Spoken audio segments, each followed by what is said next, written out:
ठीक है बच्चों, अब हम लोग क्लास यहाँ से स्टार्ट कर रहे हैं और जैसा हम लोग करेंगे वैसा हमने अभी आपको बता दिया है किस तरह से हम लोग आगे बढ़ते चले जाएंगे। तो बच्चों सबसे पहले ये आपका एक कॉमन डाउट है, आपका ये फंक्शन का पैकेज होगा, ये सारे बच्चे एक एक करके इस क्वेश्चन को ही मेरे को भेजते चले जा रहे हैं, तो मैंने सोचा इसको डिस्कस ही कर लेते हैं। तो क्वेश्चन में लिखा हुआ है कि domain of y is equal to log base 2 और ब्रैकेट में लिखा है लॉग हाफ, फिर लिखा है 5x माइनस एक्स स्क्वायर। तो बच्चों आपको उसकी डोमेन निकालनी है, तो डोमेन किस तरह से निकालेंगे वो हम लोग को समझना है। डोमेन का मतलब बच्चों ये तो क्लियर है ना आपको कि set of real values of x जो होती है उसी को हम लोग डोमेन कहते हैं। तो सबसे पहले बच्चों हमने आपको लॉग की प्रॉपर्टी बताई थी, मैंने देखो लॉग की प्रॉपर्टी आपको बताई थी, मैं दोबारा लिख देता हूँ। मैंने कहा था कोई भी लॉग होता है वो डिफाइंड कब होता है, जब उसका ए पॉजिटिव हो, बी पॉजिटिव हो और बी कभी वन ना हो।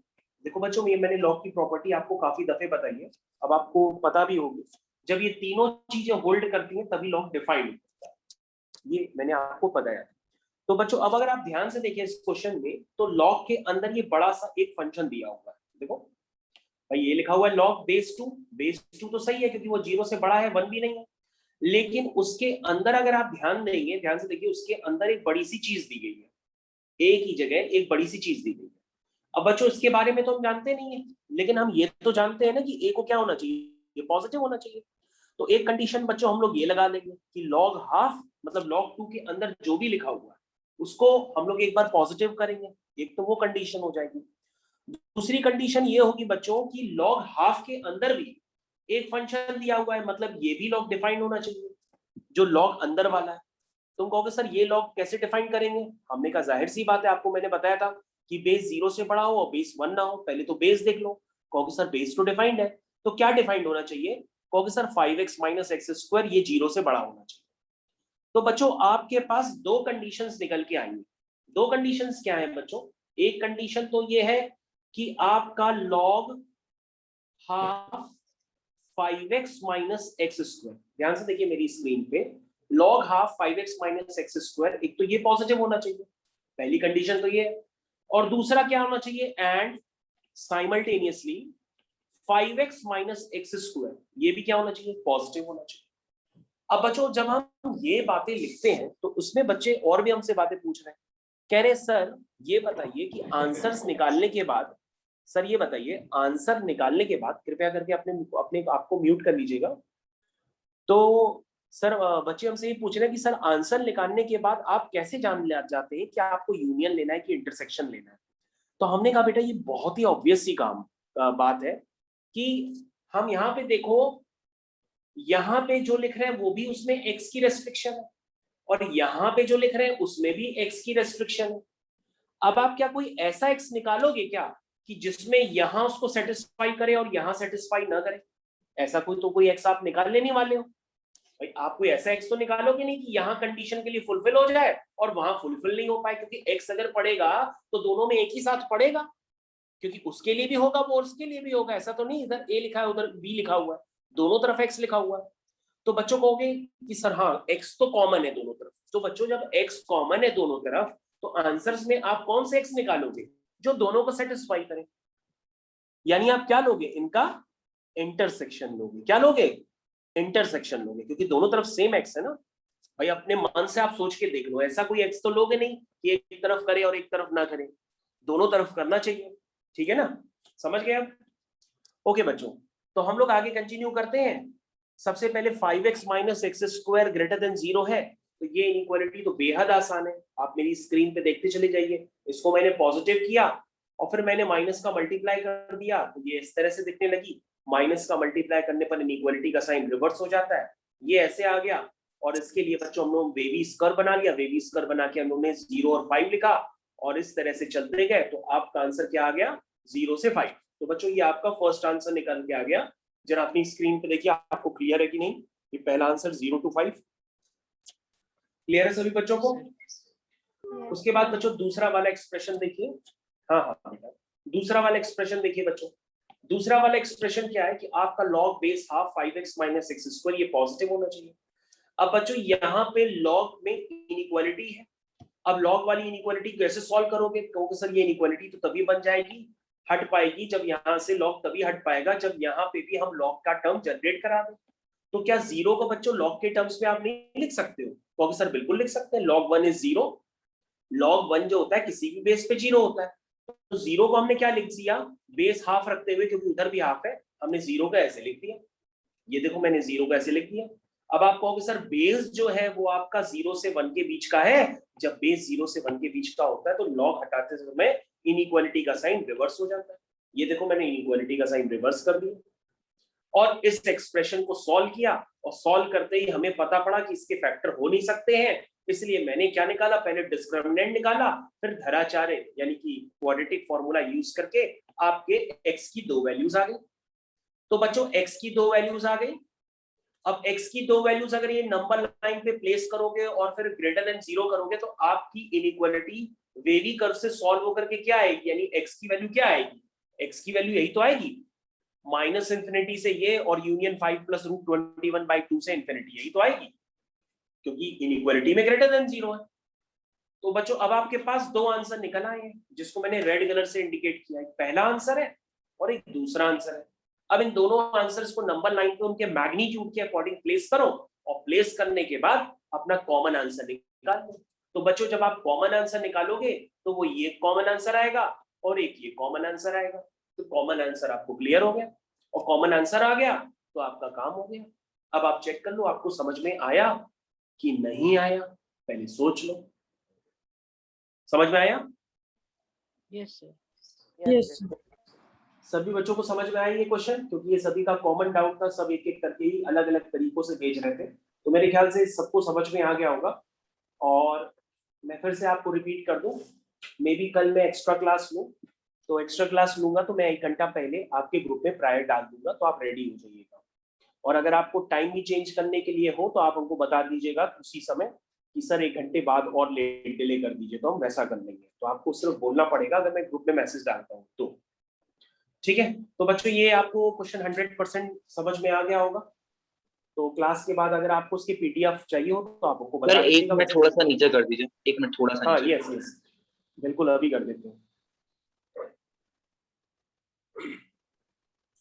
और बच्चों रिकॉर्डिंग के लिए जो है, जो आप लोग रिकॉर्डिंग मांगते हो बार बार, वो मैंने आपको बताया कि आपके ग्रुप में जो गौरव सर या जगनीत सर है, वो आप उनको कहोगे तो आपको रिकॉर्डिंग वही देंगे। ओके सर, हो गया। ठीक है, ओके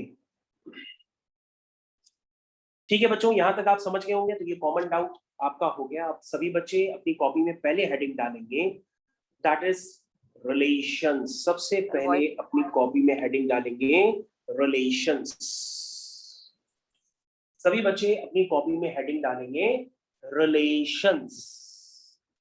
ठीक है, क्योंकि मेरे को पता पड़ा कि आपको relation function, one one function, onto function, सभी में एक एक करके प्रॉब्लम क्रिएट हो रही है। तो सबसे पहले हम लोग यहाँ से स्टार्ट करते हैं रिलेशन, और इसको थोड़ा हौले हौले समझेंगे ताकि हम लोग को फंक्शंस भी सही से समझ में आ जाए। ठीक है, तो सभी बच्चों ने यहाँ पर हेडिंग डाली होगी कॉपी में रिलेशंस। तो बच्चों हमको सिर्फ आपको समझाना है, सारी स्लाइड्स पहले से ही मैं बच्चों को पढ़ा चुका हूँ तो बनी हुई है। तो रिलेशंस आपने अभी तक हेडिंग डाल दी होगी। तो सबसे पहले बच्चों जब हम लोग रिलेशंस पढ़ते हैं तो उसमें कुछ इंपॉर्टेंट टर्मिनोलॉजीज होती है, पहले वो समझ लेते हैं। जैसे पहली इंपॉर्टेंट टर्मिनोलॉजी है, आपकी स्क्रीन पे लिखी हुई है, दैट इज ऑर्डर्ड पेयर्स। क्या लिखी है? Ordered pair. ध्यान से समझिएगा, आप नोट्स कहोगे तो मैं नोट्स अलग से भेज दूंगा, लेकिन पहले आप थोड़ा समझ लेना। ठीक है, तो इंपॉर्टेंट टर्मिनोलॉजीज में पहले क्या आता है? Ordered pair. ठीक है, तो लिखा हुआ है कि ऑर्डर्ड पेयर का मतलब क्या होता है। इसमें कोई ऐसा कोई बहुत बड़ा कंफ्यूजन थोड़ा ना होता है। ऑर्डर्ड पेयर का मतलब होता है किसी पॉइंट के कोऑर्डिनेट। क्या आप किसी पॉइंट के कोऑर्डिनेट नहीं लिखते हो क्या? कहो सर बिल्कुल लिखते हैं। जैसे आपकी स्क्रीन में लिखा हुआ है a, b, ये एग्जांपल के लिए आप ले लो 2, 1, 1, 2, इसी को कहते हैं ऑर्डर्ड पेयर। ऑर्डर्ड पेयर कोई बहुत बड़ा काम नहीं होता है। और अगर आप डेफिनेशन लिखना चाहो तो आप डेफिनेशन लिख सकते हो। A pair of objects listed in a specific order is called an ordered pair. For example, coordinate of a point. बस आपको ये ध्यान रखना होता है, जो पहला पॉइंट होता है उसको हम लोग कहते हैं फर्स्ट एलिमेंट, और जो दूसरा पॉइंट होता है उसको कहते हैं सेकंड एलिमेंट। और कुछ नहीं होता ऑर्डर्ड पेयर में।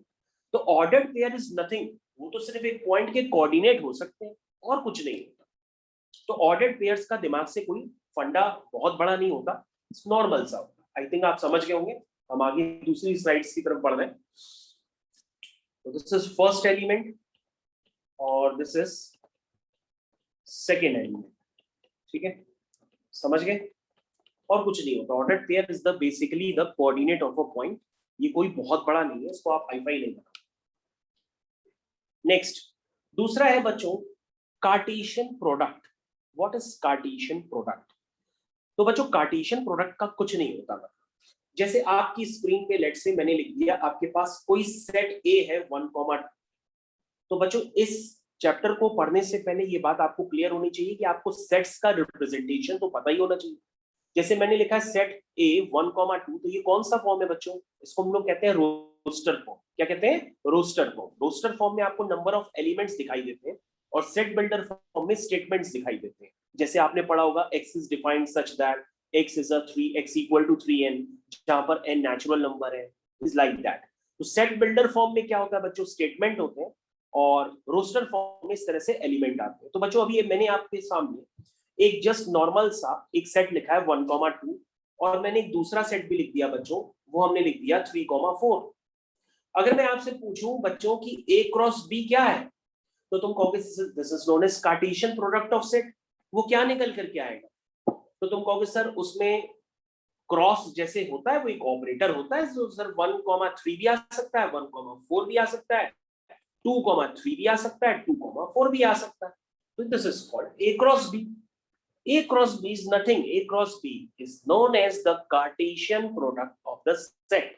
तो सबसे पहले बच्चों आपको ये क्लियर होना चाहिए, the set of all possible ordered pairs A, B, जहां पे small a बिलोंग करता है पहले सेट से और small b बिलोंग करता है दूसरे सेट से, is called the Cartesian product of A to B and is denoted by A cross B।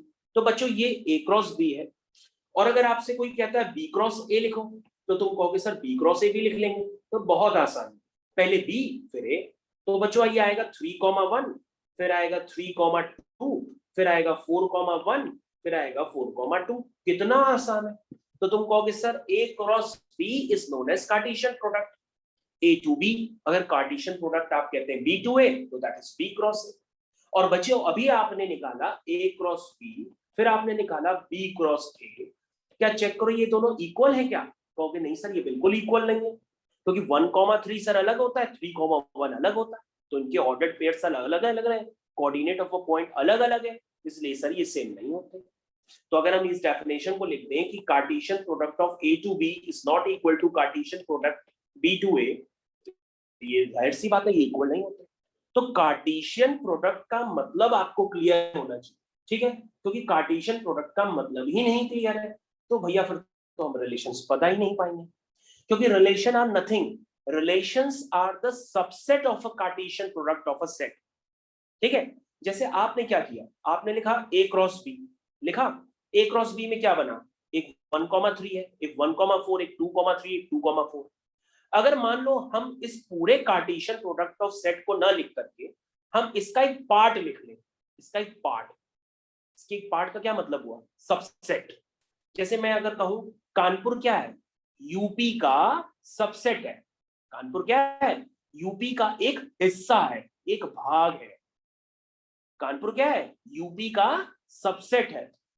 लेकिन यूपी क्या है कानपुर का? वो सुपर सेट है। वो क्या है? सुपर सेट है। तो बच्चों आपको थोड़ी सी यहां टर्मिनोलॉजी समझनी पड़ेगी। पहले आपको यह पता होना चाहिए कि कार्टेशियन प्रोडक्ट ऑफ सेट्स में सारी पॉसिबिलिटीज आ सकती है, लेकिन अगर हम उसमें से कुछ पॉसिबिलिटी यानी उसके कुछ पार्ट को अलग अलग करके देखें तो वो कहलाएंगे उसका सबसेट। तो जैसे अगर हम लिखते हैं सिर्फ A क्रॉस B से, अगर हम लिखते हैं सिर्फ 1,3 अलग लिखते हैं, 1,4 अलग बाहर उठा के अलग अलग लिखने लगे, तो वो कहलाएंगे उसका सबसेट। जैसे आपको एग्जांपल के लिए मैं अभी जस्ट बताना चालू करता हूं, उससे पहले आप ये जान लीजिएगा कि यदि सेट A में नंबर ऑफ एलिमेंट्स m है, सेट B में नंबर ऑफ एलिमेंट्स n है, तो जो उनका जो कार्टेशियन प्रोडक्ट होगा उसमें total number of ordered pairs कितने होंगे? mn होंगे। सभी बच्चे ध्यान दें, जैसे आपके सामने एक एग्जांपल नीचे भी लिखा हुआ है, इस पे ध्यान दीजिए। सेट ए में एलिमेंट कितने? 2 एलिमेंट। सेट बी में एलिमेंट कितने? 3 एलिमेंट। तो अगर हम A क्रॉस B में पूछेंगे तो कितने ऑर्डर पेयर्स आएंगे? 2 into 3। 2 into 3 का मतलब 6। तो देखो पहला, दूसरा, तीसरा, चौथा, पांचवा, छठा, 6 है। तो बच्चों इसको हम एक मेथड से बता दे रहे हैं, ट्रिक से। क्या कि अगर नंबर ऑफ एलिमेंट्स ए में m है, नंबर ऑफ एलिमेंट्स b में n है, तो a क्रॉस b में total number of ordered pairs कितने होंगे? mn। कितने होंगे? mn। तो बच्चों यहाँ पे एक टर्म और भी कह सकते हो आप, हम लोग जो na लिखा है ना उसको कहते हैं cardinal number of a। Cardinal number of a क्या रिप्रेजेंट करता है कि उस सेट में a में कितने नंबर ऑफ एलिमेंट्स, उनकी वैल्यूज नहीं, उनके एलिमेंट्स कितने। जैसे सेट ए का कार्डिनल नंबर यहाँ पर कितना है? 1 और 2 यानी कि 2 है। सेट बी का कार्डिनल नंबर क्या होगा? उसमें एबीसी 3 है यानी कि 3 है। तो यानी कि 2 इंटू 3 करेंगे तो कितना आएगा? 6। तो बच्चे total number of ordered pairs बनने कितने हैं ये हर बार आपको बनाने की जरूरत नहीं है, आप डायरेक्ट दोनों के कार्डिनल नंबर को मल्टीप्लाई करके बता सकते हो कि क्या आंसर आएगा। यानी total number of ordered pairs Cartesian product of set में कितने बनेंगे ये भी आप बता सकते हो। बोलो भाई, यहां तक समझ में आ गया सबको? क्लियर है? Yes sir. ओके, धन्यवाद। अब बच्चों इस बात को हम लोग एक मैपिंग डायग्राम से भी रिप्रेजेंट कर सकते हैं। मैपिंग डायग्राम कोई बहुत बड़ा हुआ थोड़ी नहीं है। जैसे आपने लिख दिया ए में है 1 2 3, बी है a कॉमा बी, तो अगर आप a क्रॉस बी लिखोगे तो a क्रॉस बी में 3 इंटू 2 यानी कि 6 पेयर्स आएंगे। वो 6 पेयर्स आपकी स्क्रीन पे लिखें, 1 2 3 4 5 6। अगर मैं इनको कहूं कि ये Cartesian product a to b है, तो 1 की इमेज क्या है? तुम कहोगे सर 1 की इमेज a है और 1 की इमेज b है, 2 की इमेज a है और 2 की इमेज b है, 3 की इमेज a है और 3 की इमेज b है। तो this is the Cartesian product of a set. समझ में आया? इसको हमें मैपिंग डायग्राम से भी दिखा सकते हैं। कोई ऐसा बहुत बड़ा मैंने काम नहीं किया, मेरे ख्याल से आप समझ गए। नेक्स्ट, तो क्वेश्चंस बच्चों हम लोग बाद में करेंगे, क्वेश्चंस हम लोग कल की क्लास में करेंगे, आज की क्लास में क्वेश्चंस नहीं करते। अब बच्चों हम लोग आते हैं सबसे पहले रिलेशंस की तरफ। What is relation? तो बच्चों अभी मैंने आपको चिल्ला चिल्ला के बताया कि रिलेशन क्या होता है। रिलेशन सबसेट होता है। क्या होता है? सबसेट होता है। जैसे बच्चों एग्जाम्पल के लिए आपने यहाँ पर सेट ए लिखा हुआ है, ये देखिए आपकी स्क्रीन पे ध्यान से देखते हो, मजा आएगा समझने में। सिर्फ मेरी बातें ध्यान से सुनो, आपको सारे फंडे क्लियर हो जाएंगे। देखो आपके पास क्या है? सेट ए है। सेट ए में देखो नंबर ऑफ एलिमेंट्स कितने हैं? 1 2 3 4 5 6 7 8 9। सेट बी में देखो कितने हैं? ध्यान से देखो 1 2 3 4 5। तो बच्चों अगर मैं यहाँ पर ए क्रॉस बी कहूंगा, ए क्रॉस बी, ध्यान से सुनो मेरी बात, अगर मैं आपसे पूछूंगा number of ordered pairs in A cross B कितने होंगे, तो तुम कहोगे सर उसमें 9 है, इसमें 5 है, तो यानी कि 45 ऑर्डर्ड पेयर्स बनेंगे। वो ऑर्डर्ड पेयर्स बच्चों आपको कैसे दिखाई देंगे? 1, 1, 1, 2, 1, 3, 1, 4, 1, 5, 2, 1, 2, 2, 3, 3, 3, 4, 3, 5। समझ में आ रहा है? 4, 5, 1, 5, 2, 5, 3, 5, 4, 5, 5। ऐसे कितने बनेंगे? 45 ऑर्डर्ड पेयर्स बनेंगे कार्टेशियन प्रोडक्ट ऑफ सेट्स। अब हमको 45 से लेना देना नहीं है, हमें इनके सबसेट से मतलब है। यानी कि तुमने 45 से कुछ ऑर्डर्ड पेयर्स बाहर निकाल दिए, ठीक है, तो उसको कहेंगे रिलेशन। क्या कहेंगे? रिलेशन। तो रिलेशन पूरी पॉसिबिलिटीज को नहीं बताता है, रिलेशन एक सबसेट होता है बस। तो ध्यान से देखिए, let A and B be two sets, then a relation from A to B is a subset of A cross B। तो रिलेशन क्या होता है? A cross B का सबसेट होता है। और बच्चों मेरे को ये भी बता दीजिएगा कि अगर आपको सबसेट, प्रॉपर सबसेट, ये भी टर्म्स नहीं क्लियर होंगे तो वो भी मैं आपको एक्स्ट्रा क्लास लेके बता दूंगा। लेकिन अभी जो मैं आपको टर्म्स बता रहा हूं कम से कम वो क्लियर करने की कोशिश करना कि सबसेट का क्या मतलब होता है। ये आप समझ गए होंगे इतनी देर से मैं सबसेट चिल्ला रहा हूं। सबसेट मतलब उसका एक हिस्सा। ओके बच्चों, तो जैसे मैंने एक रिलेशन डेवलप करना है, तो रिलेशन देखो बच्चों डेवलप करने के लिए मैं एक एग्जांपल आपकी स्क्रीन पे बड़ा कर रहा हूं। तो बच्चों ये जो मैंने एक रिलेशन लिखा है आर, ये कौन सा फॉर्म है? कोई बच्चा बता सकता है? क्योंकि सर ये आपने किसी सेट को रिप्रेजेंट किया है सेट बिल्डर फॉर्म में। ये कौन सा सेट है? Set representation in set builder form. लेकिन सर क्या लिखा है रिलेशन के अंदर? रिलेशन के अंदर लिखा है कि आपको ए कॉमा बी के ऑर्डर्ड पेयर लिखने हैं, लेकिन ए और बी में रिलेशन क्या है? क्योंकि सर ए और बी में रिलेशन है ए इज इक्वल टू बी, और ए कहां से आता है? ए बिलोंग करता है कैपिटल ए सेट से और बी बिलोंग करता है कैपिटल बी सेट से। तो बच्चों आपके पास रिलेशन क्या है? कहोगे सर रिलेशन है a is equal to 2b। आओ जाओ जरा डाल देते हैं। आओ b की वैल्यू 1 डालो। तो कहोगे सर b की वैल्यू 1 डालते हैं, b की वैल्यू सर 1 डालते हैं, ध्यान से देखना आपको a b लिखना है। तो सर अगर b की वैल्यू 1 डालते हैं तो a की वैल्यू क्या आएगी? 2 आएगी। तो 2, 1 ये आया, चेक करो। उसके बाद ऐसे कई रिलेशंस, ऐसे कई सबसेट्स आपको लिखने हैं जो a is equal to 2b को फॉलो करने हैं।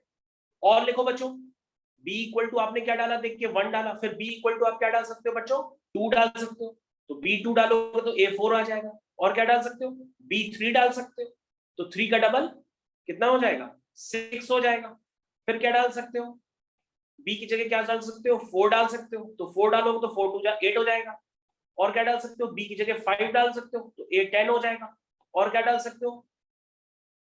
कहोगे सर जो आपने एक ऑर्डर्ड पेयर लिखा है वो गलत है, क्योंकि सर ये वाला आखिरी वाला ऑर्डर्ड पेयर में आपने रिलेशन लिखा सही है, लेकिन सर जो 10 है ना वो सेट ए में नहीं है। सेट ए में सिर्फ 9 तक ही नंबर मौजूद है, इसलिए आपका गलत है आखिरी वाला ऑर्डर पेयर।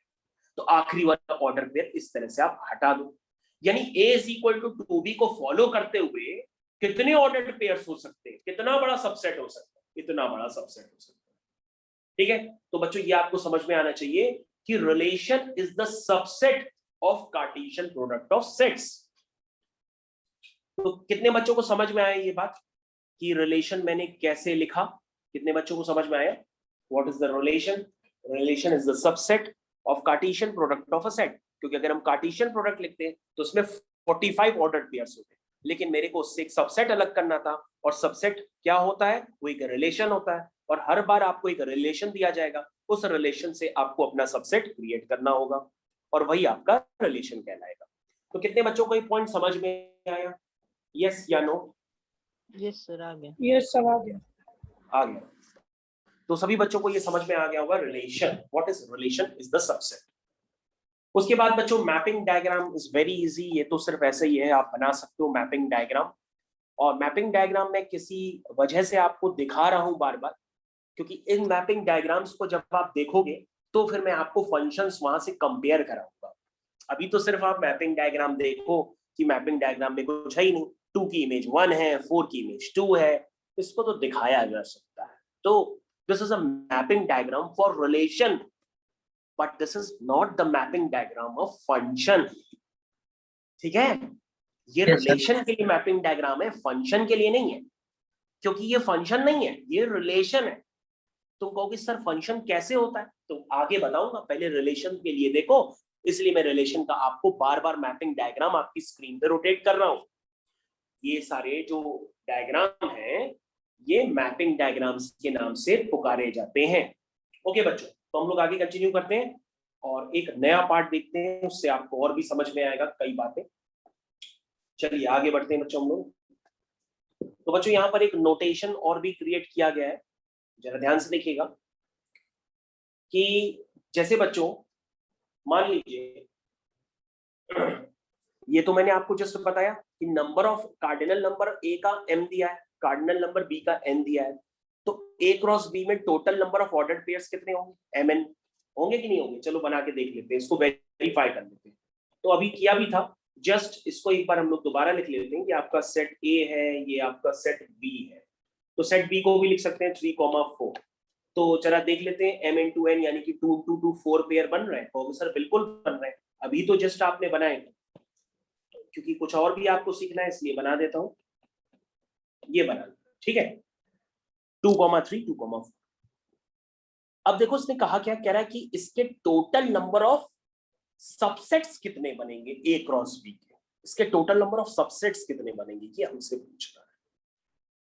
ए क्रॉस बी के टोटल नंबर ऑफ सबसेट, ध्यान से देखो, so total number of subsets of A cross B, that is number of relations from A to B is 2 की पावर mn।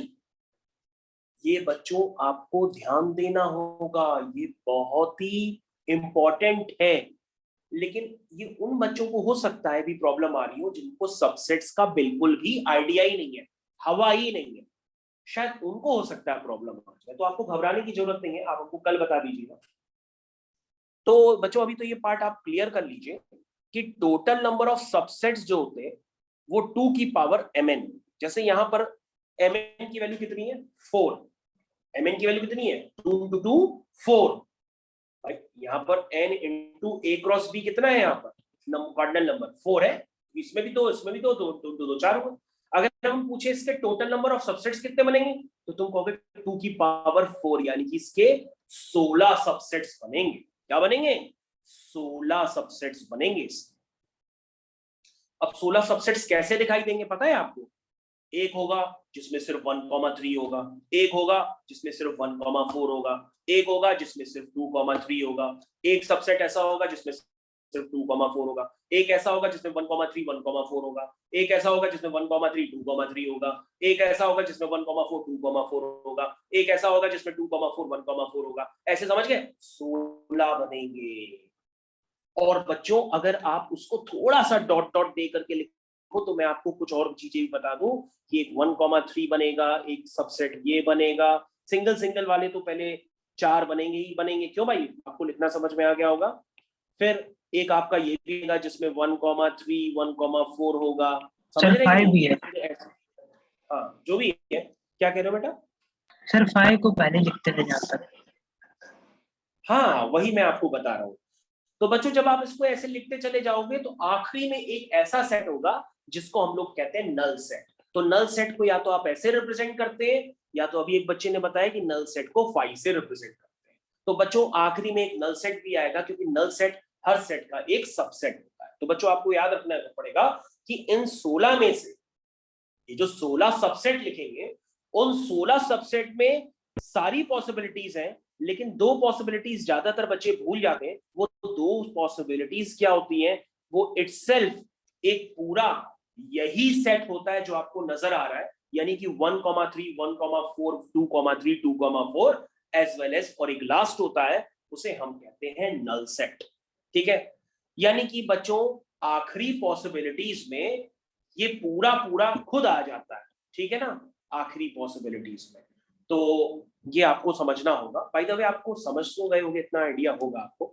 तो बच्चों आपको ये याद रखना होगा कि इसके 16 सबसेट्स बन सकते हैं अगर बनाने हो, और उसमें एक नल सेट भी होता है, वो हर सेट का एक सबसेट होता है, और इटसेल्फ एक ये पूरा सेट भी आ जाता है। ठीक है, समझ गए?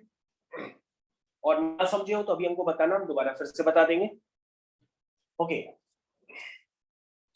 बच्चों हम लोग आगे कंटिन्यू करते हैं। Domain and range of a relation. अब सभी बच्चे यहाँ कॉपी में हेडिंग डाल सकते हैं, domain and range of a relation. Very easy, किसी भी रिलेशन की डोमेन और रेंज। वैसे तो आपको उसका आइडिया ही है कि जो x कोऑर्डिनेट होगा ऑर्डर्ड पेयर्स का वो डोमेन कहलाएगा, और जो y कोऑर्डिनेट होगा ऑर्डर्ड पेयर्स का वो रेंज कहलाएगा। लेकिन ये डोमेन और रेंज फंक्शन की नहीं बता रहा हूं, रिलेशन की बता रहा हूं। ठीक है ना?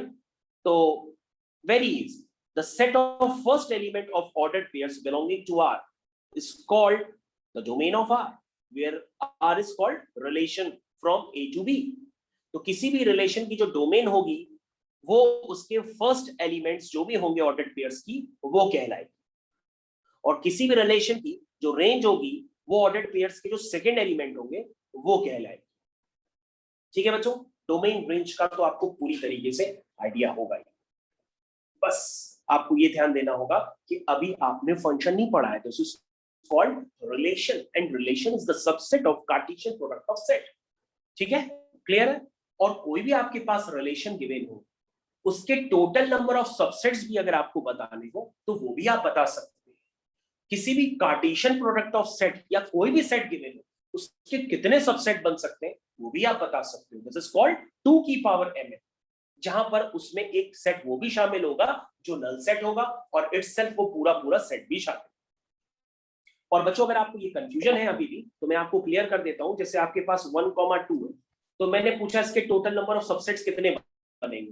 तुम कहोगे सर एक 1 बनेगा, एक 2 बनेगा, एक 1,2 बनेगा, और एक नल सेट बनेगा। तो देखो बच्चों इसके अंदर एलिमेंट कितने हैं? 2, तो उसके सबसेट्स कितने बने? 2 की पावर 2, यानी कि 4 सबसेट। क्या बने?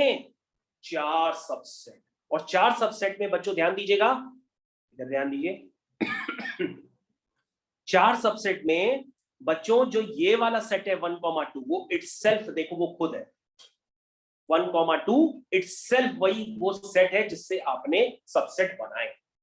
तो बच्चों आपको समझ में आया होगा मैं इटसेल्फ किसके लिए कह रहा था, वो इटसेल्फ वही एक सेट होता है और एक नल सेट तो सभी के लिए होता है, ठीक है। और बच्चों इसको हम लोग कहते हैं, क्या कहते हैं, इसको हम लोग कहते हैं सबसेट्स। और बच्चों प्रॉपर सबसेट कब कहते हैं बता सकते हैं? प्रॉपर सबसेट कोई बच्चा है जो जानता हो प्रॉपर सबसेट क्लास में हम ऐसा इसमें क्या कहें कि वो प्रॉपर सबसेट को represent When every element of set B is in set A is in set B. ठीक है बच्चों कोई भी बात नहीं, मैं एक्सप्लेन करता हूँ। सुनो क्या बता रहा हूँ, अगर बच्चों जो आपने ये अभी लिखे हैं ना, इधर ध्यान दीजिएगा मेरी बात, आपने लिखा 1, आपने लिखा 2 और फिर आपने लिखा 1,2 और आपने लिखा एक नल सेट। बच्चों अगर आपको प्रॉपर सबसेट लिखने होंगे तो प्रॉपर सबसेट में आपको ये जो इटसेल्फ सेट होता है ना, ये वाला आपको ऑर्डर्ड पेयर, ये वाला सेट आपको हटाना पड़ेगा, ये वाला इटसेल्फ। अगर आप इसको हटा देंगे तो जो भी 1 और 2 और एक नल सेट वो कहलाएंगे प्रॉपर सबसेट। ये बच्चों ध्यान दीजिएगा, प्रॉपर सबसेट में इटसेल्फ वो सेट नहीं आता। तो किसी भी सेट के अगर प्रॉपर सबसेट पूछे जाते हैं तो वो 2 की पावर mn -1, 2 की पावर mn -1, या इस केस में कहोगे तो इसमें 2 एलिमेंट है तो वो 2 की पावर 2 -1 लाइक दैट।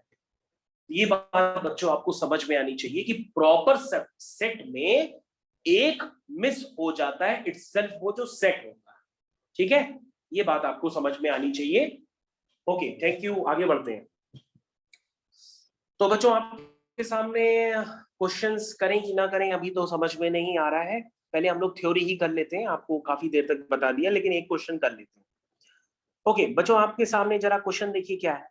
क्वेश्चन है आपके पास सेट ए गिवन है 1 3 5 7 और सेट बी गिवन है 2 4 6 8। आपकी स्क्रीन पे क्वेश्चन लगा हुआ है, ध्यान से देखिए। ये दो सेट्स हैं and let R be the relation from A to B such that x y belong to real number जहां पे x minus y greater than 0। तो बच्चों आपके सामने एक रिलेशन भी गिवन है, वो रिलेशन मैंने आपको सेट बिल्डर फॉर्म में दिखाया है अभी। ये आपके पास एक रिलेशन गिवन है, ध्यान से देखिए। रिलेशन बच्चों आपको इस तरह से लिखना है, ऑर्डर्ड पेयर्स x y के इस तरह से लिखने हैं जहां पे x minus y greater than 0। और बच्चों x कहां से आएगा, वो आएगा a से, और y कहां से आएगा b से, क्योंकि आपका रिलेशन क्या है a to b, b to a नहीं है, a to b। तो x कहां से आएगा a से, y कहां से आएगा b से। तो बच्चों आप बता सकते हैं x minus y greater than 0 रखते हुए आप रिलेशन कैसे बनाओगे? कहोगे सर अगर हम सबसे पहले x लेते हैं 1 क्योंकि x a से लेना है और b से हम लेते हैं 2, तो 1 minus 2, तो 1 minus 2 सर पॉजिटिव तो होता नहीं, वो तो नेगेटिव होता है, तो वो नहीं मिलेंगे सर। 1 को छोड़ देंगे a से, पहले हम 3 से चालू करते हैं। 3 minus 2 हाँ सर पॉजिटिव होता है, 5 minus 2 सर पॉजिटिव होता है, 5 minus 4 पॉजिटिव होता है। यानी a के एलिमेंट माइनस b के एलिमेंट ग्रेटर देन 0 होना चाहिए। तो बच्चों आपके पास जो टोटल पॉसिबिलिटी बनेगी वो ये बनेगी। क्या इस बात से सब सहमत है? Yes, चेक कर लीजिए। अगर आप सहमत हैं तो हमसे इस क्वेश्चन में पूछा गया था डोमेन और रेंज, तो तुम कहोगे सर डोमेन इज द 3 5 7। जो फर्स्ट वाले एलिमेंट होते हैं वो डोमेन कहलाते हैं और जो सेकंड वाले एलिमेंट होते हैं ऑर्डर्ड पेयर्स के वो रेंज कहलाते हैं। कितना आसान था।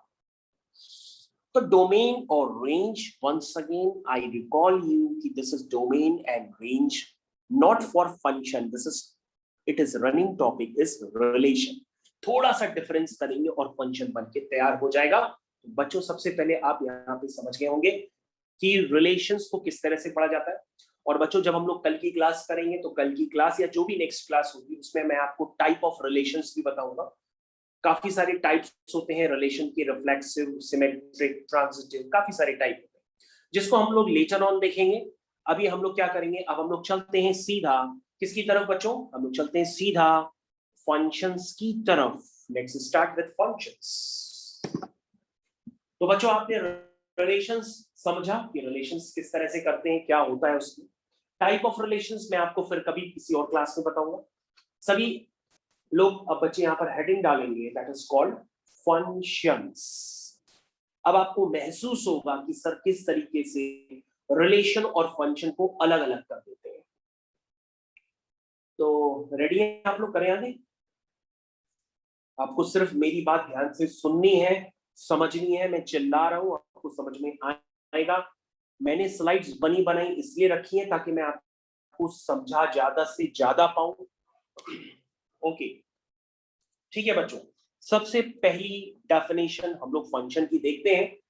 तो बच्चों ये ऑलरेडी मैं पढ़ा चुका हूं, तो सारी स्लाइड्स बनी बनाई है, तो पहले ही मैं सब लिख चुका हूं, कोई बात नहीं। तो आपको मैं पूरा समझा रहा हूं, आपको सुनना है, सिर्फ कान खोल के सुनिए।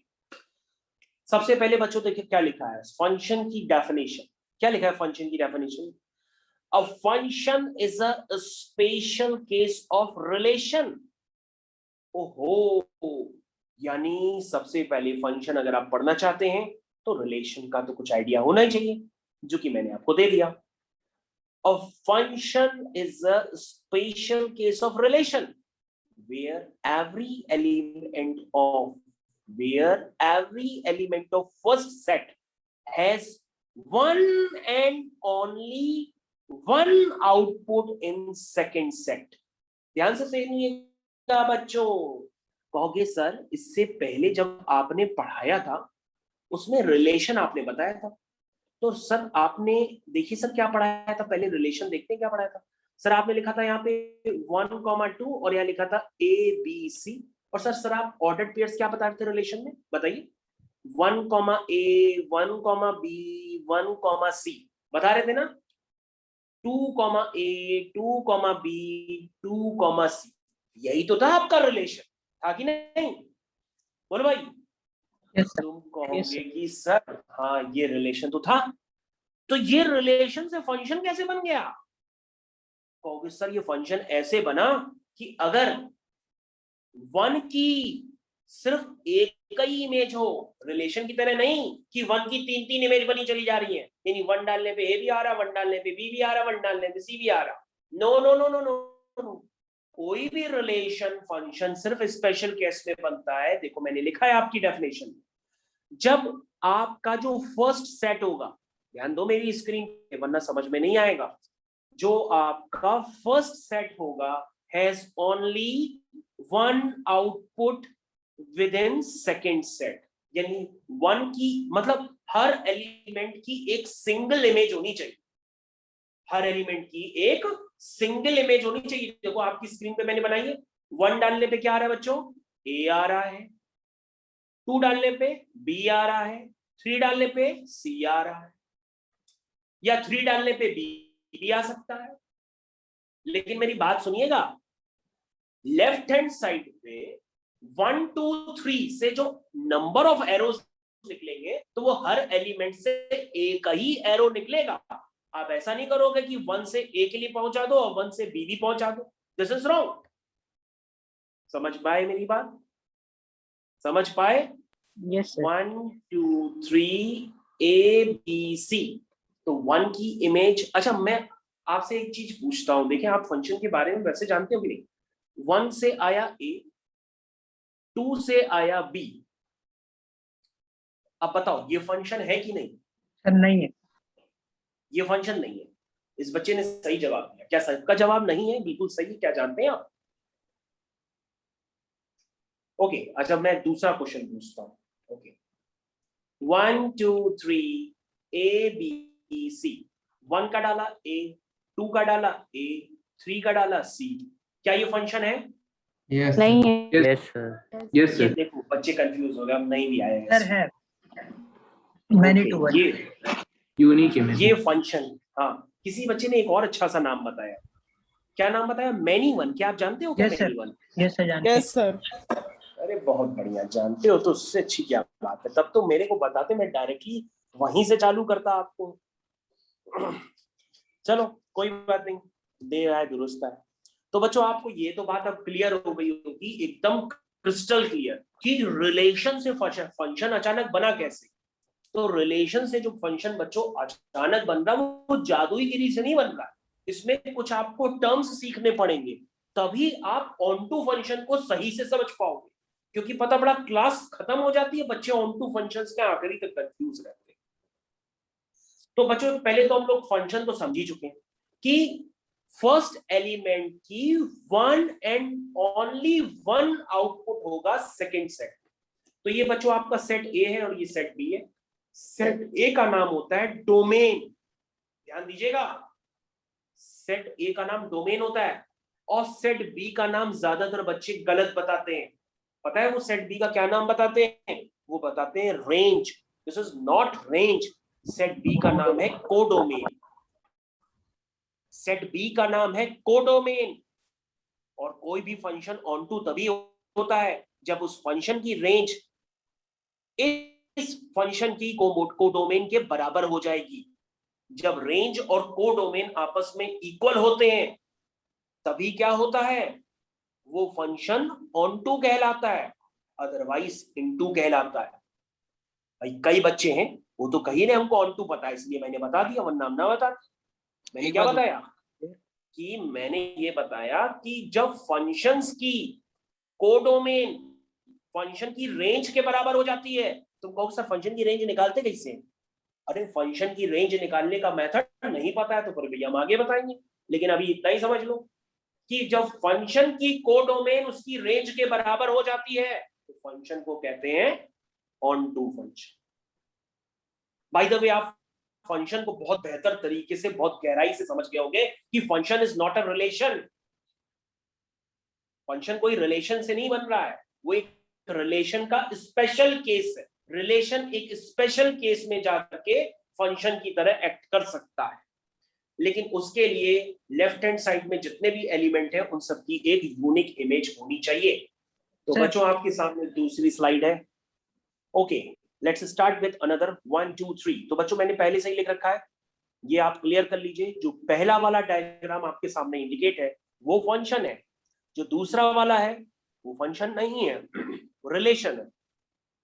तीसरा वाला भी फंक्शन नहीं है, रिलेशन है। तो ये बच्चे आपको क्लियर होना चाहिए स्लाइड्स देख करके, क्योंकि मैंने काफी देर तक चिल्लाया, तो ये बात आप समझने की कोशिश करो। और दूसरा वाला बच्चों फंक्शन इसीलिए नहीं है क्योंकि उसमें 3 की कोई इमेज नहीं है। 3 की कोई इमेज नहीं है। मैंने बताया था हर एलिमेंट में डोमेन की हर एलिमेंट की इमेज होनी चाहिए, लेकिन दूसरे वाले में 3 की कोई इमेज नहीं है, इसलिए वो फंक्शन नहीं है। लेकिन रिलेशन तो है, रिलेशन तो है, क्योंकि रिलेशन का तो मैपिंग डायग्राम तो आपने देखा था ना। ओके, क्योंकि रिलेशन क्या होता है? एक सबसेट होता है। हो सकता है वो सबसेट में 1, y हो, 2, y हो, 3 ना हो। सबसेट तो कोई भी हो सकता है। थर्ड वाले में कहोगे सर इसलिए नहीं है क्योंकि 2 से आपने बताया था एक ही एरो निकलेगा, 2 से 2 एरो निकलने, इसलिए सर वो भी एक रिलेशन है। तो बच्चों ये तीनों तरह के डायग्राम क्लियर है सबको? कोई ऐसा बच्चा जिसको क्लियर ना हो? हाँ हाँ बोलते रहो। जब रेंज और कोडोमेन बराबर नहीं तब क्या होता है? जब बेटा रेंज और कोडोमेन इक्वल होती है तो फंक्शन ऑन टू होता है, अदरवाइज फंक्शन को इनटू फंक्शन कहते हैं। सर 1 to 1 भी तो होगा। नहीं, मैं 1 to 1 का तो मैंने जिक्र ही नहीं किया अभी बेटा। जरूरी नहीं है कि फंक्शन दोनों ही हो 1 1 और ऑन टू, ऐसा जरूरी नहीं होता है। ऐसा कभी कोई कंपलसरी कंडीशन नहीं है कि फंक्शन ऑन टू भी हो और 1 1 भी हो सकता है वो 1 1 हो सकता है ऑन टू नहीं हो सकता है वो ऑन टू हो 1 1 नहीं हो सकता है दोनों। और बच्चों जब वो दोनों होता है तो उसको हम लोग बाइजेक्टिव फंक्शन कहते हैं, और बाइजेक्टिव फंक्शन उसे ही कहते हैं जिसका इनवर्स एग्जिस्ट करता है। तो इसीलिए आप धीरे धीरे सीखोगे, अभी तो मैंने चालू किया है। पहले तो आप देखो दिमाग में कि आपने जो पूछा मैंने उसका जवाब दे दिया। आपने हमसे ये पूछा कि सर मान लीजिए रेंज और कोडोमेन बराबर नहीं है तो फंक्शन ऑन टू नहीं हुआ, तो उसका नाम क्या होता है? उसका नाम होता है इनटू फंक्शन। क्या नाम होता है? Into function. और मैंने तो आपको बता दिया कोई कंपलसरी कंडीशन नहीं है कि ऑन टू होगा तो 1 1 भी होगा। मैंने तो कहा ये कोई कंपलसरी कंडीशन नहीं है। इसलिए ऐसे फंक्शन जो 1 1 और ऑन टू होते हैं उनके लिए एक स्पेशल नाम दिया जाता है, उनको हम कहते हैं बाइजेक्टिव फंक्शन। और ऐसे फंक्शन बाइजेक्टिव होते हैं उनका इनवर्स भी एग्जिस्ट करता है, और ये वाइस वर्सा है। अगर आप साइन इनवर्स एक्स कह रहे हो तो साइन इनवर्स एक्स तभी एग्जिस्ट करता है क्योंकि वो 1 1 और ऑन टू दोनों होता है। जब हम साइन एक्स के ग्राफ को 1 1 और ऑन टू बना देते हैं तभी उसका इनवर्स एग्जिस्ट करता है। ये बात है बच्चों। तो 1 1 क्या होता है? 1 1 बेटा अब आगे बढ़ने दो, सब आएगा एक एक करके, एक झटके में ना चलाओ। यहां तक समझ गए तो गाड़ी आगे बढ़ने दो, एक्स्ट्रा क्लास लेंगे और बता देंगे। ओके, धीरे धीरे बच्चों समझ पाओगे, एक झटके में सारी चीजें बताएंगे नहीं समझ पाओगे। मेरी पूरी स्लाइड्स उसी हिसाब से बनी है कि हर बच्चे को एक, मतलब जो बच्चे नीचे से भी आया होगा उसको भी समझ में आएगा। ओके, तो बच्चों हम लोग आगे बढ़ते हैं और धीरे धीरे आपकी रिक्वायरमेंट पूरी होगी। और पहले आप यहाँ समझिए कि डोमेन, कोडोमेन और रेंज ऑफ फंक्शन, जिसका मैं चिल्ला रहा था, उसका एक सिस्टमैटिक डायग्राम मैंने बना रखा है ताकि आपको कोई कंफ्यूजन ना हो। तो बच्चों मैंने आपको क्या बताया कि रेंज, ध्यान से देखिएगा, y इज इक्वल टू आपके पास एक fx फंक्शन है और fx आपने x स्क्वायर लिया है, तो आपको ये बात क्लियर होनी चाहिए कि x की जगह देखो, मैपिंग डायग्राम देखिए सभी बच्चे ध्यान से, अगर हम x की जगह -2 डालते हैं तो 4 आता है, -1 डालते हैं तो 1 आता है, 0 डालते हैं तो 0 आता है, 1 डालते हैं तो 1 आता है, 2 डालते हैं तो 4 आता है। ठीक है, देखो ध्यान से देखो, कहोगे सर हाँ बिल्कुल क्लियर है, सर बिल्कुल क्लियर है। अगर क्लियर है तो ध्यान से देखो, फंक्शन की कोडोमेन में क्या क्या है, कहोगे सर फंक्शन की कोडोमेन है 0 1 2 3 4, ये है फंक्शन की कोडोमेन। 0 1 2 3 4 ये फंक्शन की कोडोमेन है। लेकिन इस फंक्शन की रेंज क्या है, कहोगे सर रेंज आई है 0 1, सर देखिए रेंज आई है 0 1 4। ध्यान से देखो, बहुत गहराई से समझना पड़ता है। रेंज है 0 1 4 और कोडोमेन क्या है 0 1 2 3 4। कहोगे सर ऐसा हुआ क्या, ऐसा इसलिए हुआ क्योंकि यहाँ पे फंक्शन की डेफिनेशन आ गई। फंक्शन का नाम है भैया, फंक्शन का नाम है एक्स स्क्वायर, फंक्शन का नाम है एक्स स्क्वायर, फंक्शन का नाम है एक्स स्क्वायर। इसका मतलब जब x की वैल्यूज आप वहां पे पुट करोगे तो आपके पास जो y की वैल्यूज निकल करके आएंगी वही आपकी क्या कहलाती है, रेंज। तो रेंज में कौन कौन से एलिमेंट है 0 1 4 और कोडोमेन में कौन से हैं 0 1 2 3 4। तो उसका मतलब रेंज क्या है, कोडोमेन का सबसेट है। तो बच्चों बहुत जगह बुक्स में ऐसे सिंबल बने हैं लेकिन बच्चे अभी भी नहीं समझ पाते कि ये काहे का सिंबल है, काहे बना हुआ है ये। This is called range is subset of codomain, range is subset of codomain. ये बात आपको क्लियर होनी चाहिए, ठीक है, समझ में आया बच्चों। अब बच्चों एक डाउट आपका मैं और क्लियर करता हूं। एक बच्चे ने मेरे से पूछा था कि सर ये बताइए कि 1 1 कब होता है, ये भी बातों बातों में बता ही दीजिए, क्योंकि सर आपने ऑन टू तो बता दिया बातों बातों में कि फंक्शन की रेंज निकालो और वो कोडोमेन के पूरे बराबर है, सबसेट नहीं पूरा बराबर है। यानी कि रेंज भी आ रही है 0 1 2 3 4 और कोडोमेन भी 0 1 2 3 4 है, तब तो फंक्शन ऑन टू हुआ। लेकिन अगर सबसेट है तो फंक्शन फिर वो ऑन टू नहीं हुआ, ये इनटू फंक्शन है। तो आपके सामने जो बना है वो इनटू फंक्शन है क्योंकि इसकी रेंज और कोडोमेन बराबर नहीं बल्कि सबसेट है। अब आपने कहा सर ये ऑन टू तो नहीं है, ये हम समझ गए कि ये इनटू फंक्शन है, जो ऑन टू नहीं होता उसका नाम इनटू होता है। सर आप ये भी बता दीजिए ये 1 1 है कि नहीं है। तो बेटा 1 1 की बहुत ही छोटी सी पहचान होती है। 1 1 की पहचान ये होती है कि, मेरी बात समझना, 1 1 की पहचान बताने जा रहा हूँ, जरा एक मिनट स्क्रीन पे देखना, एक और छोटा सा डायग्राम बना रहा हूँ, ये अभी आपके सामने बनाया है। जैसे हमने लिखा 1 2 3 4 और यहाँ लिख दिया 5 6 7 8, इधर ध्यान दो, 1 डालने पे 5 आया, 2 डालने पे 6 आया, 3 डालने पे 8 आया, 4 डालने पे 7 आया। तो ये फंक्शन बच्चों 1 1 है। और सर आप पहचाने कैसे 1 1? 1 1 का मतलब ये होता है कि हर डोमेन के जितने भी डिस्टिंक्ट एलिमेंट होंगे उन सबकी एक यूनिक इमेज होगी। मतलब ऐसा नहीं हो सकता कि 1 की इमेज भी 1 आ जाए और 1 की इमेज भी, ध्यान से देखो मैं तुमको बता के बताता हूं। पहले तो पहले ये लिख लो पहले कि दिस इज 1 1 फंक्शन, और समझाने के लिए मैं एक दूसरा डायग्राम बनाता हूं तो उससे आप ज्यादा समझ जाओगे।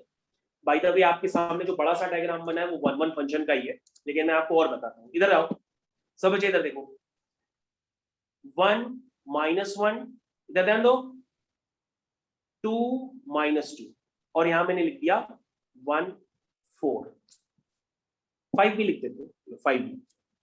अब मैंने आपसे पूछा क्या ये फंक्शन 1 1 है, कहोगे सर रिलेशन बनाइए। तो 1 डालने पे 1 आ रहा, -1 डालने पे 1 आ रहा, 2 डालने पे 4 आ रहा, -2 डालने पे 4 आ रहा, तुम कहोगे सर ये फंक्शन तो है, लेकिन 1 1 है कि नहीं ये नहीं पता पड़ रहा है। ये 1 1 है नो कि सर, मैनी वन? नहीं सब मैन्युअल। Anyone. ये मैनी वन फंक्शन हुआ। 1 1 फंक्शन का मतलब ये हुआ। तो बच्चों आपको मैं आगे और बताऊंगा, हालांकि जिन बच्चों को हमें लग रहा है काफी कुछ पढ़ा हुआ है तो उसको यहाँ पे आइडिया लग जा रहा है कि सर इतनी देर से एक्सप्लेन क्या कर रहे हैं। अगर आइडिया ना भी लगे तो आप परेशान मत होइएगा, आपको आगे और मिल जाएगा। Let's start with graph of a function. तो ग्राफ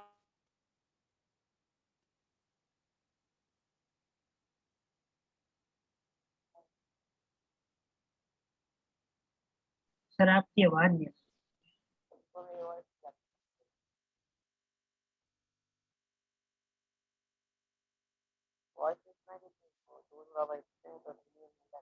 Sir, आपकी voice नहीं। सर आपकी वॉइस चली गई। ओके बच्चों, तो मैंने अभी आपके सामने एक नॉर्मल सी बुक ली है, उसका नाम है एनसीईआरटी पार्ट 1 क्लास 12। उसमें एक्सरसाइज 1.2 है। यहां से हम लोग चेक करेंगे कि what is 1 1 function, onto function, उसको कैसे चेक करते हैं। सबसे पहले बच्चों आप ध्यान से देखिएगा, इधर जल्दी मत बचाइएगा, जल्दी में समझ में नहीं आएगा, आप आराम से समझो, पानी पी लो।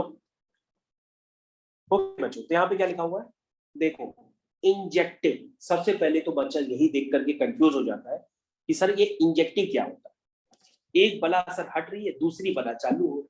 तो बच्चों यहां से देखो, जो 1 1 फंक्शन होते हैं, अभी तो मैं बता ही दूंगा क्योंकि फंक्शन तो आप जान ही चुके हो। 1 1 फंक्शन अभी बताता हूँ। 1 1 फंक्शन का बच्चों एक और नाम होता है, उसको कहते हैं हम लोग इंजेक्टिव फंक्शन। क्या कहते हैं? Injective function. और जो बच्चों ऑन टू फंक्शन होता है, इधर ध्यान दो, जो ऑन टू फंक्शन होता है उसको हम लोग कहते हैं सर्जेक्टिव फंक्शन। क्या कहते हैं? Surjective function. और जो बच्चों 1 1 और ऑन टू ये दोनों होते हैं, उसको हम लोग कहते हैं बाइजेक्टिव फंक्शन। क्या कहते हैं? Bijective function. क्या कहते हैं? Bijective function. ठीक है, समझ गए? तो ये बच्चों ये प्लूरल्स है, मतलब उनके सिनोनिम्स समझ लो, ऐसे बनाए गए। तो बच्चों सबसे पहला क्वेश्चन ध्यान दो, सबसे पहले क्वेश्चन पे ध्यान देते हैं, उस पे ही पूरी जान लगा देते हैं। तो बच्चों क्या दिया है? तुम कहोगे सर आपके पास एक फंक्शन दिया है जिसकी डोमेन है सारे नेचुरल नंबर्स, और सर कोडोमेन भी सारे नेचुरल नंबर्स। अगर बेटा अगर समझते हो फंक्शन ए टू बी, तो उसको क्या थोड़ा सा बना नहीं सकते हो? कहोगे सर बिल्कुल बना लेंगे, क्योंकि मैपिंग से ज्यादा क्लियर होता है। नेचुरल नंबर क्या होते हैं? कहोगे सर 1 2 3 4 5 यही तो होते हैं। अब ऐसे तो चलते चले जा रहे हैं, अब हम इनफाइनाइट थोड़ा ना लिख देंगे। चलिए सर रेंज क्या है? वो भी नेचुरल नंबर, लिख दो भाई, आ जाओ। तो अब रेंज मैं कैसे लिखूं? जगह छोटी है, मैं बड़ा कर लूं उसको, थोड़ा सा रेंज को बड़ा कर, एक सेकंड वेट करो, जस्ट तो थोड़ा सा सिस्टमैटिक बना देता हूँ, लाइक दैट। ये देखो, ये तुम्हारा ए छोटा सा है, बी मैंने थोड़ा सा बड़ा कर दिया। तो बी में बड़ा करता हूँ। बी में क्या है?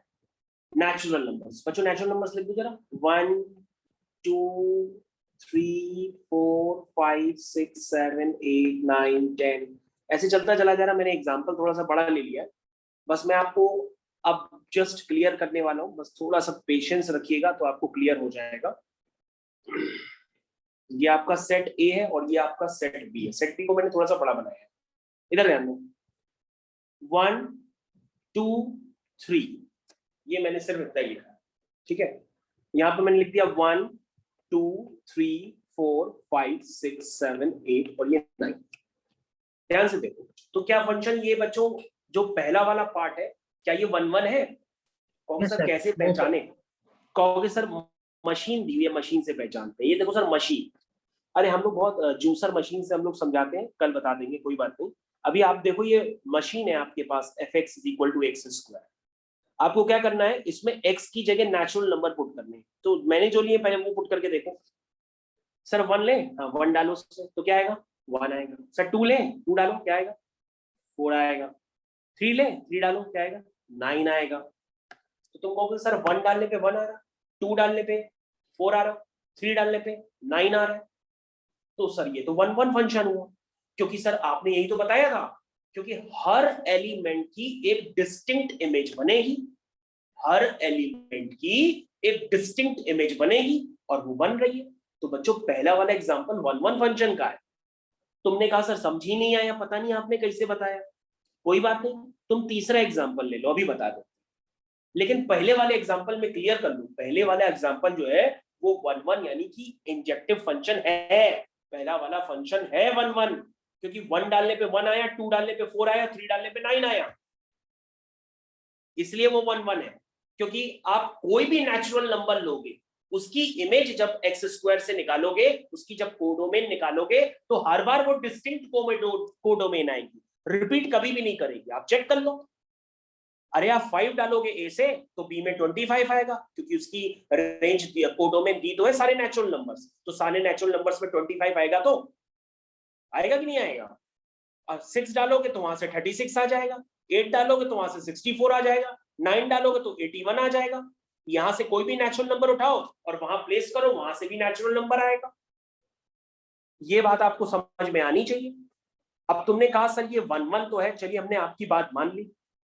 ये सर ऑन टू है कि नहीं है? ऑन टू के लिए बच्चा रेंज आपको निकालनी आनी चाहिए। रेंज आती है निकालने बच्चों आप लोग को? रेंज आती है क्यों भाई? आप लोगों को रेंज आती है कि नहीं निकालने? आवाज आ रही मेरी बच्चों? Yes sir. ओके, रेंज आती है निकालने। तो चलो हम लोग इसकी रेंज निकाल के दो जरा बच्चों। आपके पास एक फंक्शन है y = x²। इसकी रेंज कैसे निकालोगे? कौन सा रेंज निकालने के लिए हम लोग को मेथड बताया गया है कि उसके एल्गोरिथम होती है। हम x निकाल लेते हैं in terms of y, x निकाल लेते हैं इन टर्म्स ऑफ y। तो जब x in terms of y निकालोगे तो बच्चों ये y कब कब डिफाइंड होगा? तुम कहोगे साहब y डिफाइंड होगा अपनी सिर्फ पॉजिटिव वैल्यूज पर। y कब डिफाइंड होगा? अपनी सिर्फ पॉजिटिव वैल्यूज पे डिफाइंड होगा, क्योंकि y स्क्वायर रूट के अंदर है। तो उसकी रेंज क्या हुई? कहोगे सर इसकी रेंज हुई 0 से इंफिनिटी। ये इसकी रेंज है, ध्यान दो। और तुम्हारी कोडोमेन क्या है? क्वेश्चन में कोडोमेन क्या है? ध्यान से देखो। तुम कहोगे सर कोडोमेन तो सारे नेचुरल नंबर है, कोडोमेन तो सारे नेचुरल नंबर। तो तुमने जो रेंज निकाली है 0 से इंफिनिटी, तो वो क्या इसकी कोडोमेन के बराबर है? कहोगे सर नहीं है, क्योंकि 0 से इंफिनिटी के बीच में नेचुरल नंबर्स भी आएंगे और रियल नंबर्स भी आएंगे, रैशनल नंबर्स भी आएंगे, इररैशनल नंबर्स भी आएंगे। लेकिन तुम्हारे पास क्या है कोडोमेन? सिर्फ नेचुरल नंबर्स, जो कि 1 2 3 4 से पहचाने जाते हैं। तो क्या तुम्हारी रेंज कोडोमेन के बराबर है? कौन सा नहीं है। इसका मतलब ये ऑन टू फंक्शन नहीं है। कैसा फंक्शन है? इनटू फंक्शन है। कैसा फंक्शन है? इनटू फंक्शन है। ये बात आपको समझ में आनी चाहिए। जो आपने पहला वाला एग्जांपल लिया वो किसके लिए है? वो 1 1 तो है लेकिन ऑन टू नहीं है, क्योंकि उसकी रेंज कोडोमेन के बराबर नहीं है। बोलो भाई समझ में आया? Yes. Yes sir. ओके। तो तुमने कहा सर अभी और बताइए, मजा नहीं आया। तो ठीक है हम और बताते हैं। थर्ड वाला पार्ट देखो। थर्ड वाले पार्ट में उसकी डोमेन रेंज पहले देखो, वरना कम समझ में आएगा। थर्ड वाले पार्ट में चेंज किया गया। देखो थर्ड वाला पार्ट में उधर ध्यान दो सब लोग। थर्ड वाले पार्ट में दिया है कि फंक्शन आपका डिफाइन है R to R। मैंने आपको बताया था R होता है सेट ऑफ रियल नंबर्स, उसमें तो सब कुछ आ जाता है। और फंक्शन है आपका x², ठीक है। और मैंने आपसे पूछा क्या ये 1 1 और ऑन टू है? तुम कहोगे सर इसके लिए तो हम लोग कुछ डायरेक्ट वैल्यूज पुट करके देख लेते हैं एक बार। तो हमने कहा ठीक है आप बना दो, यहाँ भी सारे रियल नंबर्स है और यहाँ भी सारे रियल नंबर्स है, ये हमने बना लिया। अब रियल नंबर्स में तो सब आता है, -1 आएगा, 1 आएगा, 2 आएगा, -2 आएगा, और भी कई सारे नंबर्स होंगे। अगर ये एक भी जगह फॉल्स हो गया तो ये 1 1 फंक्शन नहीं कहलाएगा, है ना। तो तुम ध्यान से देखो, यहाँ पे हम लिखते हैं 1 2 3 4। अब बच्चों ध्यान से देखो, अगर आप -1 पुट करोगे इसमें तो वैल्यू क्या आएगी? 1। 1 पुट करोगे इसमें तो वैल्यू क्या आएगी? 1। देखो इधर 2 डालोगे 4 -2 डालोगे इसमें 4, दैट मीन्स -1 की और 1 की इमेज क्या आ गई है, सेम आ गई है। -1 की और 1 की इमेज क्या है, सेम आ गई है। जबकि मैंने क्या कहा था, हर एलिमेंट की डिस्टिंक्ट इमेज होनी चाहिए, लेकिन यहां पर क्या है, -1 और 1 की जो इमेज है वो डिस्टिंक्ट ना हो करके एक अकेली इमेज आ गई है 1। बोलो भाई समझ में आया? इसलिए ये क्या है, नॉट 1 1, ये 1 1 नहीं है, ये 1 1 नहीं है। अब तुम क्या कहोगे, सर इसकी रेंज निकालते हैं। तो रेंज के लिए लिखोगे fx की जगह y लिख दोगे तो y = x² आ जाएगा, तो x आ जाएगा आपका √y, x आ जाएगा आपका √y। इसका मतलब y क्या होगा, > 0। तो y क्या है आपकी, y आपकी रेंज है, क्या ये 0 से इंफिनिटी। तो आपकी रेंज इसकी कोडोमेन रियल नंबर से मैच कर रही है क्या, कहोगे नहीं सर, ये वाली रेंज इसकी कोडोमेन रियल नंबर से मैच नहीं कर रही है, इसका मतलब ये ऑन टू भी नहीं है। इसका आंसर क्या हुआ, नॉट ऑन टू। तो कुछ बच्चों को समझ में आया कि नहीं कि 1 1 और ऑन टू दिखता कैसे है? क्यों भाई आया? ठीक है बच्चों, पेशेंस रखना पड़ता है। तुम लोग थर्ड क्लास होती होगी, तुम लोग की ऐसी ही बैंड बज जाती होगी थर्ड क्लास तक। ओके बच्चों, तो 1 1 ऑन टू के लिए मैं ऐसा करता हूँ, आपको लिए एक बना बनाया सॉल्यूशन निकाल लेता हूँ, उससे आपको थोड़ी राहत मिलेगी। The question is on your screen, is question number 10। सभी बच्चे क्वेश्चन नंबर 10 की तरफ ध्यान दें। सभी बच्चे क्वेश्चन नंबर 10 की तरफ ध्यान दें, घबराएं नहीं। मैं और भी पढ़ा सकता हूँ, वेट करो, घबराओ नहीं कि समझ में नहीं आया। क्वेश्चन नंबर 10 की तरफ सभी बच्चे ध्यान दें। क्या लिखा है पढ़िए। लिखा है आपके पास एक सेट ए है जिसकी डोमेन है सारे रियल नंबर्स एक्सेप्ट 3। आपके पास एक सेट बी है जिसकी वैल्यू है सारे रियल नंबर्स एक्सेप्ट 1। और आपका जो फंक्शन है बच्चों वो डिफाइंड है ए टू बी। देखो फंक्शन आपका डिफाइंड है ए टू बी, यानी ए आपकी हो गई रेंज, सॉरी ए हो गई आपकी डोमेन और बी हो गई आपकी रेंज, बी हो गई आपकी रेंज। तो आपके पास क्या गिवन है बच्चों, एक फंक्शन गिवन है। फंक्शन है बच्चों x - 2 / x - 3। आपको चेक करना है ये फंक्शन 1 1 ऑन 2 है कि नहीं है, कि दोनों है, कि एक है कि एक नहीं है, ये बताना।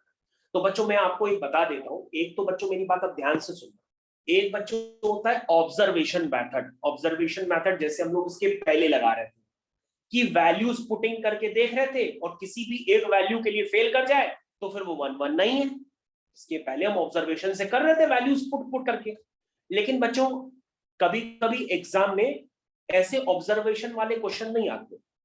कभी कभी एग्जाम में ऐसे क्वेश्चन आएंगे, जैसे आपके पास ये क्वेश्चन है, आपको fx दिया है x - 2 / x - 3। आपसे पूछा जा रहा है is 1 1 और on 2 क्या है।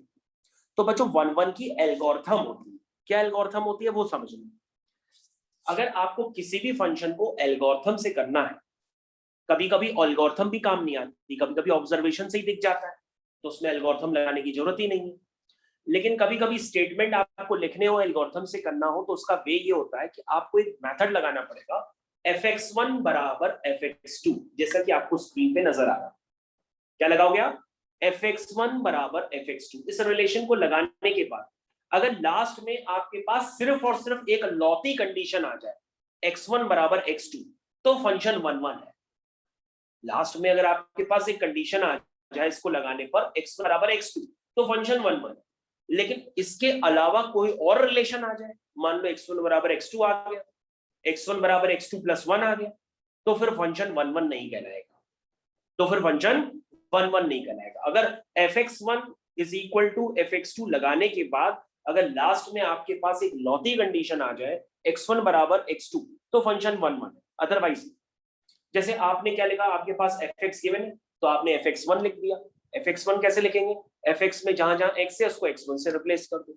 आपने fx2 लिखा, दोनों को इक्वल किया, सिंप्लीफाई किया, और लास्ट में देखो बच्चों आपके पास एक कंडीशन आ गई है x1 = x2। आप चाहो तो अपनी कॉपी में करके चेक कर सकते हो, आप चाहो तो अपनी कॉपी में करके चेक कर सकते हो। देखो लास्ट में आपके पास एक कंडीशन आई है x1 = x2, तो ये फंक्शन क्या कहलाएगा, 1 कहलाएगा। That means function is 1 function is 1 करो करो कॉपी में करो, आप लगा के चेक करो। fx1 बराबर fx2 क्वेश्चन भी लिखा है आपके सामने।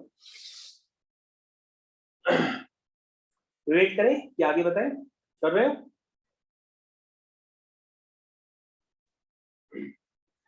ओके बच्चों का पेशेंस टूट रहा है, बच्चे जो है थक गए। आस्था, अभिरल, देवांश, हिमांशु, करण, निखिल, ओजस, ऋषिका, सुमित, वंशिका, मिश्का। ओके तो बच्चों आप लोग ने यहाँ तक समझ गए। मैं ऑन टू के लिए करूँ उसमें, तुम कहोगे सर इसके लिए ऑन टू करना है, तो ऑन टू के लिए कुछ नहीं करना पड़ता। ऑन टू के लिए सर फंक्शन की रेंज निकालनी होती है। ऑन टू के लिए हमेशा ही फंक्शन की रेंज निकालनी होती है, क्योंकि मैंने जैसा कि आपको बताया कि अगर रेंज कोडोमेन के बराबर हो जाएंगे यानी कि बी के बराबर हो जाएगी तो फंक्शन ऑन टू होगा, अदरवाइज नहीं होगा। तो बच्चों आपको करना कुछ नहीं है, आपके पास एक फंक्शन गिवन है x-2/x-3, ठीक है। आप क्या करो, इसको y इक्वल टू करके लिख दो, जैसा कि आपकी स्क्रीन पे मैंने पहले ही क्लास में कराया था, तो इसको y इक्वल टू करके लिख दिया। नीचे देखो आपकी स्क्रीन पे लिखा हुआ है। फिर x की value in terms of y निकाल लो। तो बच्चों जब आप x की value in terms of y निकालोगे तो वो कुछ इस तरह से निकल के आएगी। ये देखो ये वैल्यू निकल के आ रही है, x की value in terms of y आ गई। अब बच्चों आप ये देखो कि ये कब कब डिफाइंड होगा। तुम कहोगे ये सारे y पे डिफाइंड होगा एक्सेप्ट y इक्वल टू 1, क्योंकि सर डिनोमिनेटर कभी भी 0 नहीं होना चाहिए। ध्यान से देखो, ये जो y का फंक्शन है ये ऑलवेज डिफाइंड होगा एक्सेप्ट y इक्वल टू 1, है ना। तो बच्चों आपने इस फंक्शन की रेंज क्या निकाली, आपने निकाली सारे रियल नंबर्स एक्सेप्ट 1। करके देखो कॉपी में आपके आई आएगी। ये देखो रेंज लिखी है आपके सामने, करो कॉपी में।